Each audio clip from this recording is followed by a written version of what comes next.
दोस्तों नमस्कार, आप सभी का स्वागत है आपके अपने YouTube channel study with DSLG में। साथियों, इस वीडियो में हम बात करेंगे NIST DLED चयनित बिहार शिक्षक भर्ती परीक्षा के अभ्यर्थी होंगे बाहर से जुड़ी हुई बड़ी अपडेट निकलकर सामने आ रही है। वहीं BPSC तैयारी 2.0 शिक्षक भर्ती के एडमिट कार्ड को लेकर के महत्वपूर्ण अपडेट 12,460 शिक्षक भर्ती में सभी के लिए बहुत ही महत्वपूर्ण सूचना है और 6800 में चयनितों के विधानसभा घेराव पर बड़ी कार्रवाई की गई और 69,000 शिक्षक भर्ती आरक्षण मामले में मीटिंग संपन्न और मीटिंग से जुड़ी हुई महत्वपूर्ण अपडेट आप सभी के साथ डिस्कस करने वाले हैं। तो वीडियो में आप सभी लोग अंत तक बने रहें और प्लीज वीडियो को लाइक करें, दोस्तों में शेयर करें। जितने भाई बहन चैनल पे पहली बार विजिट करें उनसे निवेदन है कि प्लीज चैनल को सब्सक्राइब करके बेल आइकन जरूर दबाएं। तो आइए साथियों शुरू करते हैं आज का ये वीडियो। सबसे पहले बात करेंगे BPSC तैयारी 2.0 शिक्षक भर्ती के एडमिट कार्ड से जुड़ी हुई आज की महत्वपूर्ण अपडेट के बारे में। साथियों, तो आप सभी को बता दें BPSC तैयारी 2.0 शिक्षक भर्ती दिसंबर के सेकेंड वीक में संपन्न होने वाली है और इसको लेकर के आप सभी को बता दें BPSC तैयारी 2.0 शिक्षक भर्ती के प्री एडमिट कार्ड BPSC की तरफ से जारी कर दिए गए हैं। सभी अभ्यर्थी BPSC की ऑफिशियल साइट पर जाकर के अपने सेंटर की लोकेशन और डिस्ट्रिक्ट को चेकआउट कर सकते हैं और 1 दिसंबर को ऑफिशियल रूप से आपके एडमिट कार्ड जारी कर दिए जाएंगे। तो ये बड़ी अपडेट थी साथियों BPSC तैयारी 2.0 शिक्षक भर्ती से जुड़ी हुई। आप सभी लोग अपने प्री एडमिट कार्ड के माध्यम से अपने एग्जाम सेंटर के बारे में जानकारी प्राप्त कर सकते हैं और 1 दिसंबर को आप सभी के BPSC के द्वारा एडमिट कार्ड जारी कर दिए जाएंगे। और अब BPSC तैयारी 2.0 शिक्षक भर्ती परीक्षा अपने नियमित समय पर ही होगी। अब इसमें किसी भी प्रकार का कोई परिवर्तन नहीं किया जाएगा। BPSC चेयरमैन अतुल प्रसाद जी ने इसको क्लेरिफाई कर दिया है। अब किसी भी एग्जाम डेट एक्सटेंड करने की अगर कोई खबर सोशल मीडिया पे वायरल होती वो पूरी तरीके से फर्जी मानी जाएगी, क्योंकि BPSC chairman Atul Prasad ji exam कराने को लेकर के बिल्कुल फिक्स डेट निश्चित कर चुके हैं और इसमें अब कोई परिवर्तन देखने को नहीं मिलेगा। तो ये थी BPSC तैयारी 2.0 शिक्षक भर्ती के एग्जाम के लिए एडमिट कार्ड से जुड़ी हुई महत्वपूर्ण अपडेट। अब बात करेंगे बिहार शिक्षक भर्ती में चयनित NIST DLED वाले होंगे बाहर। साथियों, जैसा कि आप सभी लोग जानते हैं NIST DLED मामले में कल सुप्रीम कोर्ट का एक बड़ा और ऐतिहासिक फैसला आया है, जिसने लगभग 12 लाख युवाओं के सपनों को चकनाचूर कर दिया है। क्योंकि आप सभी लोग जानते हैं संपूर्ण देश में NIST DLED वाले 12 लाख से अधिक अभ्यर्थी हैं और ये प्राथमिक शिक्षक भर्ती में नियुक्ति पाकर के नौकरी करने का सपना देख रहे थे।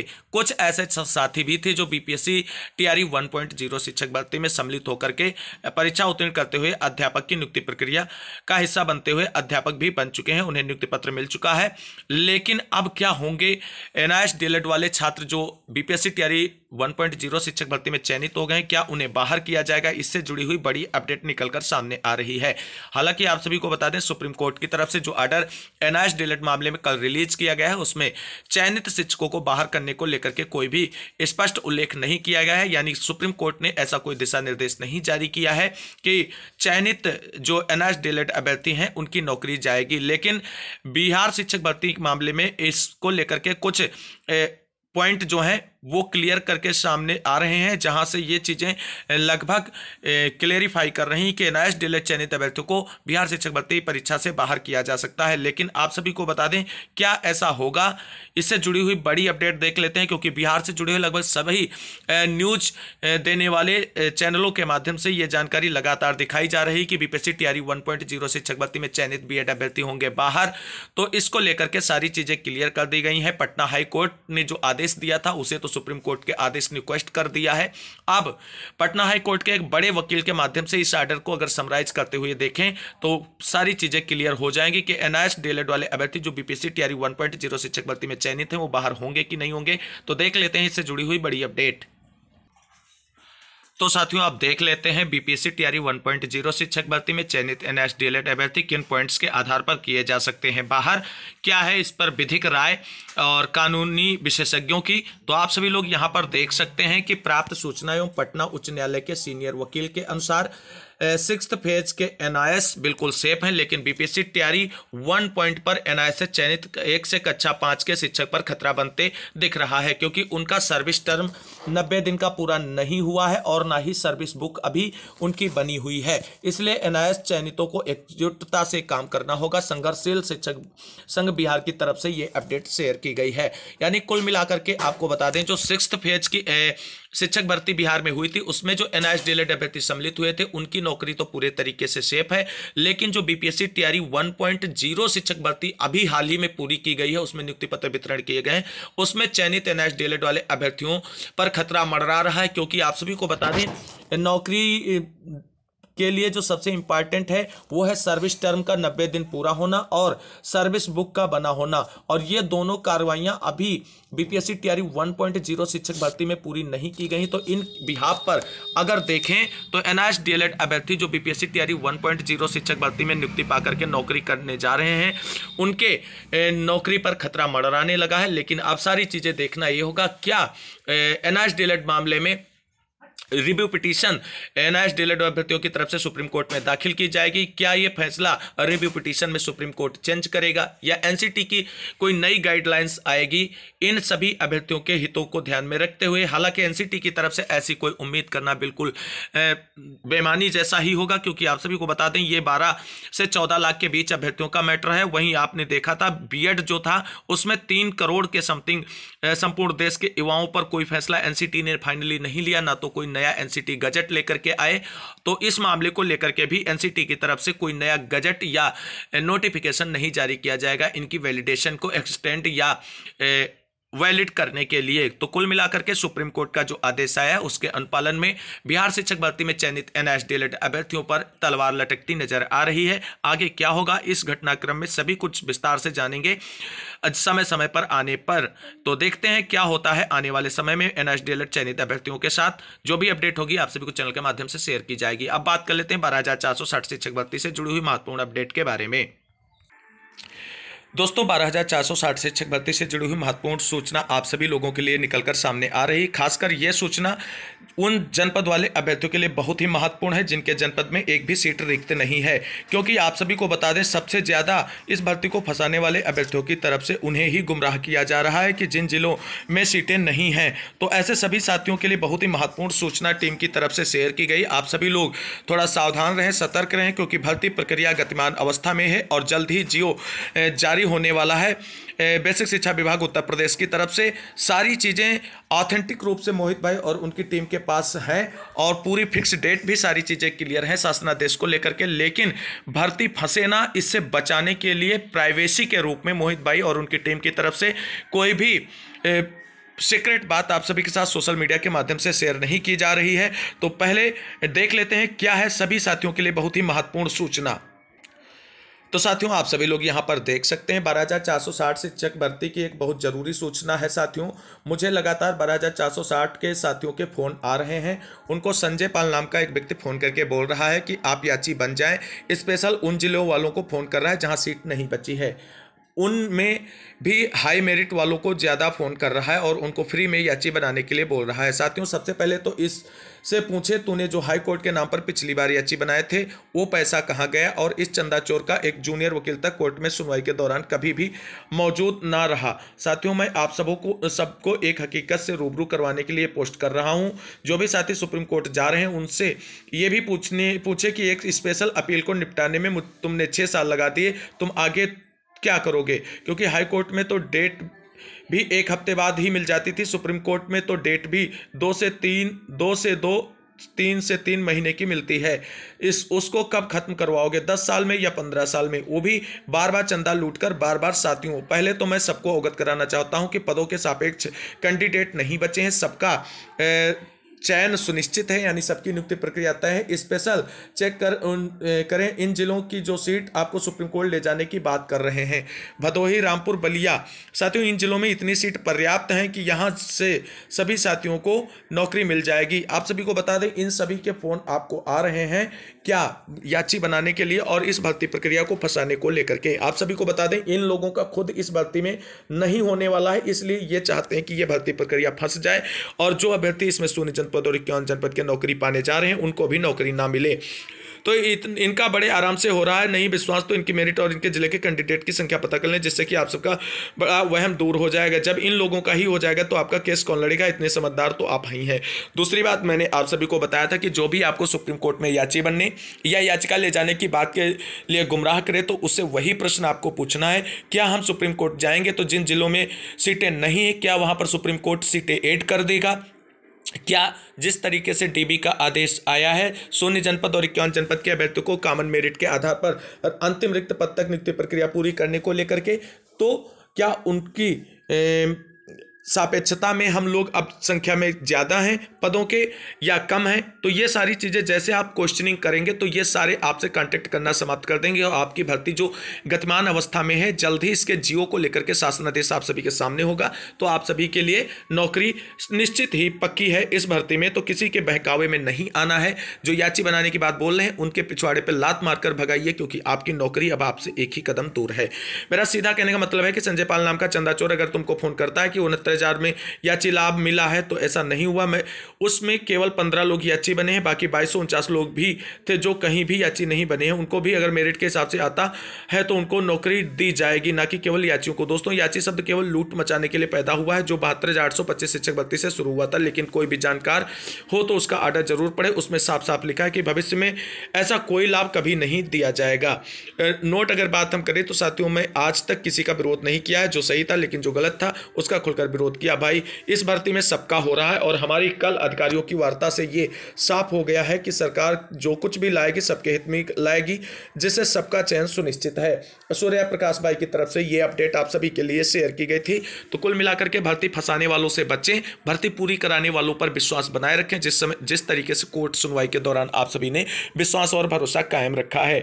अब बात कर लेते हैं, कुछ साथियों का विचार है कि भर्ती प्रक्रिया जल्द शुरू कराने को लेकर के धरना प्रदर्शन और आंदोलन किया जाए। तो साथियों, आप सभी को बता दें, 12,460 शिक्षक भर्ती प्रक्रिया अपनी पटरी पे चल रही है। मोहित भाई के अंडर ऑब्जर्वेशन में भर्ती प्रक्रिया धीरे धीरे आगे बढ़ रही है। सचिव से लगातार संपर्क में है मोहित भाई और उनकी टीम। सचिव महोदय ने स्पष्ट कर दिया है कि इसी हफ्ते आप सभी की भर्ती प्रक्रिया के काउंसलिंग शेड्यूल का शासनादेश निर्गत किया जाएगा। आप सभी लोग परेशान ना हो। और इसी बाबत आज उच्च अधिकारियों की एक और महत्वपूर्ण मीटिंग ली जा रही है सचिवालय में सचिव महोदय के द्वारा, और वो 12,460 शिक्षक भर्ती से जुड़ी हुई है। जैसे ही उस मीटिंग का समापन होता है, उससे जो भी अपडेट आप सभी के लिए निकलकर सामने आएगी आप सभी को देंगे। बात रही धरना प्रदर्शन करने वालों की, तो आप सभी लोग सावधान हो जाए। धरना प्रदर्शन अगर आप करेंगे तो 12,460 शिक्षक भर्ती में जो भी बेसिक शिक्षा विभाग कार्रवाई आगे बढ़ा रहा है वो तुरंत पोस्टपोन करते हुए आपकी भर्ती प्रक्रिया लटका दी जाएगी, और फिर वही विभाग सुप्रीम कोर्ट जाने वाले साथियों के सपोर्ट में आकर के आपकी भर्ती फंसाने का काम करेगा। क्योंकि आप सभी लोगों को अगर विश्वास नहीं हो रहा है तो आप 69,000 शिक्षक भर्ती में देख सकते हैं जिस तरीके से लगातार साथी लोग धरना प्रदर्शन कर रहे हैं और अभी तक उन्हें कुछ नहीं मिला है, और कोर्ट में भी लड़ाई लड़ रहे हैं लेकिन हासिल कुछ नहीं हुआ है। तो सभी से निवेदन है कि धरना प्रदर्शन के बजाय जो प्रक्रिया मोहित भाई के अंडर ऑब्जर्वेशन में चल रही है उस पर विश्वास करें, और उनके डायरेक्शन में जो भी कार्रवाई आप सभी लोगों को सौंपी गई है, अपने जनप्रतिनिधियों को ज्ञापन सौंपकर बेसिक शिक्षा विभाग के आला अधिकारियों को फोनिक वार्ता कराने की, वो लगातार जारी रखें। इसी में आपका समाधान है। धरना प्रदर्शन अगर आप करेंगे तो जिस अंतिम सीढ़ी पर आप खड़े हैं नौकरी पाने के, उससे फिर से फिसलकर नीचे आ जाएंगे। वही दशा होगी जैसे सांप सीढ़ी पे आपको अगर 99 नंबर पर सांप गटकता है तो सीधे आप 1 नंबर पर आ जाते हैं, और वैसा ही हाल होगा आप सभी का। धरना प्रदर्शन करने वाले जो साथी सोच रहे हैं धरना प्रदर्शन करके नियुक्ति प्रक्रिया हम जल्द पूरी करा लेंगे, तो ऐसा कुछ भी नहीं होने वाला है। ये आप सभी का केवल वहम है। और आप सभी को बता दें, पूरी भर्ती से संबंधित फुल डिटेल मोहित भाई और उनकी टीम के पास है, लेकिन भर्ती फंसे ना, इसकी प्राइवेसी बनाए रखने के लिए वो कोई भी जानकारी आप सभी के साथ शेयर नहीं कर रहे हैं। आप सभी को उनकी टीम पे भरोसा कायम रखना होगा, विश्वास बनाए रखना होगा। जिस तरीके से कोर्ट से एक बेहतरीन डिसीजन निकलवाने में वो सफल हुए हैं, उसी तरीके से जल्द ही बेसिक शिक्षा विभाग से काउंसलिंग शेड्यूल का विस्तृत जियो आप सभी के सामने होगा। तब आप सभी को उनकी और मेरी बातों पर विश्वास हो जाएगा। तो साथियों, ये थी 12,460 शिक्षक भर्ती से जुड़ी हुई आज की महत्वपूर्ण अपडेट और महत्वपूर्ण सूचना। अब बात करते हैं 69,000 शिक्षक भर्ती से जुड़ी हुई महत्वपूर्ण अपडेट की तरफ।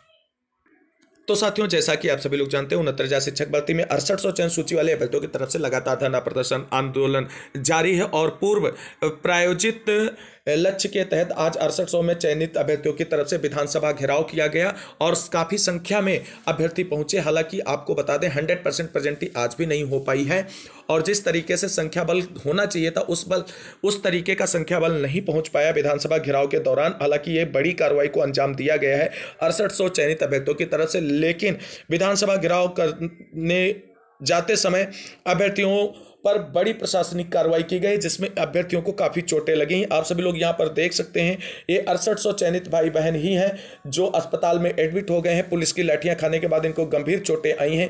किसी का सर फूट गया है, किसी का माथा फूट गया है, और खासकर बहनों को भी चोटें आई हैं। और उनको आप सभी लोग देख सकते हैं, ये स्ट्रेचर पर एडमिट कराने के लिए लिए जा रहे हैं साथी लोग इनको।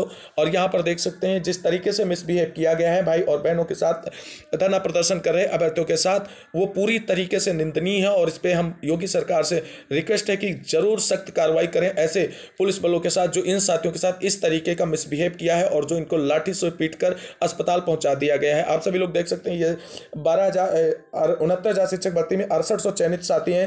ये लक्ष्मीकांत भाई हैं और ये भाई हैं। साथियों को चोटें आई सर में, आप सभी लोग देख सकते हैं, और इनको पट्टी मरहम करा दिया गया है। गंभीर चोटें आई पुलिस झड़प में। यहाँ पर आप सभी लोग देख सकते हैं कि स्ट्रेचर पर लादकर एम्बुलेंस के द्वारा अभ्यर्थियों को हॉस्पिटल पहुंचाया जा रहा है। तो कुल मिलाकर के अपना हक और अधिकार मांगने के लिए आज विधानसभा घेराव किया गया, और कहीं ना कहीं इसको करने के लिए सरकार और बेसिक शिक्षा विभाग उत्तर प्रदेश ने ही अभ्यर्थियों को मजबूर किया है, क्योंकि जो इनका हक और अधिकार बन रहा था 69,000 शिक्षक भर्ती में, वो इनको नहीं दिया गया बेसिक शिक्षा विभाग की तरफ से, और इनकी जगह पे अन्य अभ्यर्थियों को नियुक्ति दे दी गई। तो ये अपना हक और अधिकार मांग करने के लिए आप सभी के पास विधानसभा घेराव करने के रूप में पहुंच रहे थे, लेकिन जो पुलिस ने प्रशासनिक कार्रवाई की है वो पूरी तरीके से निंदनीय है और ऐसी कार्रवाइयां नहीं करनी चाहिए। ये अनावश्यक नहीं लड़ रहे हैं, ये युवा अपना हक और अधिकार मांग रहे हैं। यहाँ पर आप सभी लोग देख सकते हैं, ये बहुत ही अच्छी संख्या आज उपस्थित हुई, और कुल मिलाकर के आप देख सकते हैं जिस तरीके से खींचा घसोटी मचाई जा रही है पुलिस बलों के द्वारा साथियों के साथ, ये पूरी तरीके से निंदनीय है, घोर निंदा इसकी की जाती है। सभी विपक्षी दलों को इसे विधानसभा सत्र में धमाकेदार तरीके से उठाया जाना चाहिए इन इमेजेस के साथ में, और सरकार को घेर कर इस मामले को जल्द से जल्द सॉर्ट आउट कराने का प्रयास किया जाना चाहिए, क्योंकि आप सभी लोग देख सकते हैं जिस तरीके से अभ्यर्थियों के साथ ये कार्रवाई की जा रही है। यहाँ पर आप सभी लोग देख रहे हैं अभ्यर्थियों के द्वारा पुलिस के हाथ पैर भी जोड़े जा रहे हैं, लेकिन फिर भी पुलिस अपनी कार्रवाई पर जुटी हुई है। और देख सकते हैं ये भाई चोटिल होकर के सड़कों पर पड़े हुए कराह रहे हैं और इन्हें एम्बुलेंस के माध्यम से अस्पतालों में एडमिट कराया जा रहा है। ये पूरी तरीके से घोर और कठोर निंदनीय कृत्य किया गया है प्रशासन। इस तरह से ऐसा बिल्कुल भी नहीं किया जाना चाहिए था। इनके मामले को कहीं ना कहीं योगी सरकार तक पहुंचा करके हल निकलवाने का प्रयास करना चाहिए था, ना कि इन सभी को सड़कों पर लतेड़ लतेड़ कर लाते घुसे और लाठी देनी चाहिए थे। कुल मिलाकर के ये जो हुआ है ये अनुचित है। ये अपने हक और अधिकारों की लड़ाई लड़ रहे हैं और इनको हक और अधिकार योगी सरकार को देना चाहिए, ना कि लाठियां और पुलिस की गालियां। तो साथियों, ये पूरे घटनाक्रम की तस्वीरें हैं जो मैंने आप सभी के साथ डिस्कस की हैं। ये आंदोलन कर रहे अभ्यर्थियों की महत्वपूर्ण तस्वीरें घटनास्थल से निकलकर सामने आ रही हैं, जहां पर ये सभी देख लीजिए सुरक्षा बल भी लगा दिए गए हैं इन अभ्यर्थियों को हटाने को लेकर के, और बसों में भर करके ठूस कर फिर से इन्हें इको गार्डन भेजा जा रहा है। कुल मिलाकर के इन्हें अभी न्याय मिलने की उम्मीद नजर नहीं आ रही है, लेकिन कुल मिलाकर के जिस तरीके से इन्होंने आज बड़ी कार्रवाई को अंजाम दिया, इस तरीके की बड़ी कार्रवाइयों के माध्यम से ही अब इस भर्ती में कोई समाधान हो सकता है, क्योंकि कोर्ट में इस भर्ती का समाधान इतनी जल्दी निस्तारित होता नजर नहीं आ रहा है। हालांकि 4 दिसंबर से कोर्ट सुनवाई में डे बाय डे की बात की गई है।